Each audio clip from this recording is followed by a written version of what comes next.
বাংলাদেশের অন্তর্বর্তীকালীন সরকারের সঙ্গে ভবিষ্যৎ কর্মপন্থা নির্ধারণে আলোচনা করতে চায় যুক্তরাষ্ট্র। এজন্য চলতি মাসের মাঝামাঝিতে একটি মার্কিন প্রতিনিধি দলের ঢাকায় আসা নিয়ে আলোচনা চলছে দুই দেশের মধ্যে। সবকিছু ঠিক থাকলে সেপ্টেম্বরে অনুষ্ঠেয় জাতিসংঘের সাধারণ পরিষদে প্রধান উপদেষ্টা ড. মোহাম্মদ ইউনূসের যোগদানের আগে মার্কিন দলটি ঢাকায় আসবে। এদিকে এই আলোচনার মধ্যেই বাংলাদেশকে ঝুঁকিপূর্ণ দেশের তালিকায় রেখেছে মার্কিন যুক্তরাষ্ট্র। দেশটির নাগরিকদের জন্য ২১টি দেশকে ঝুঁকিপূর্ণ হিসেবে ঘোষণা করেছে দেশটির পররাষ্ট্র দপ্তর। যেসব দেশে মার্কিন নাগরিকদের ভ্রমণ না করতে বলা হয়েছে, এই লাল তালিকায় রয়েছে বাংলাদেশের নামও।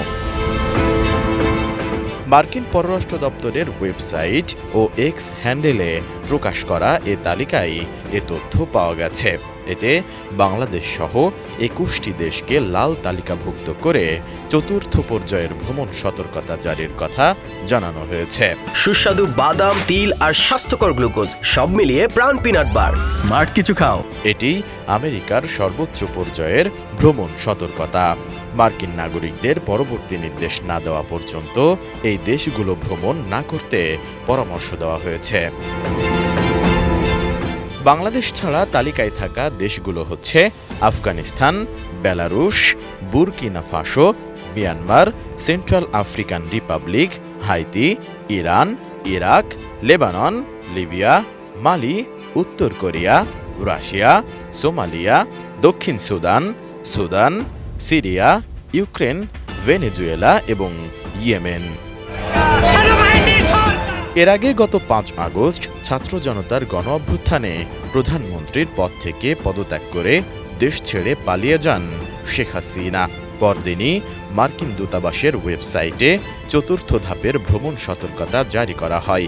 সেই সতর্কবার্তায় বলা হয়েছিল, বেসামরিক অস্থিরতা, অপরাধ ও সন্ত্রাসবাদের ঝুঁকির কারণে বাংলাদেশ ভ্রমণ করবেন না। সন্ত্রাসবাদ সম্পর্কে সতর্ক করে মার্কিন নাগরিকদের উদ্দেশ্যে এতে আরও বলা হয়, এই সময় স্বল্প বা আগাম সতর্কতা ছাড়াই সন্ত্রাসী হামলা হতে পারে। তাই মার্কিন নাগরিকদের পরবর্তী নির্দেশ না দেওয়া পর্যন্ত এই দেশগুলো ভ্রমণ না করতে পরামর্শ দেওয়া হয়েছে।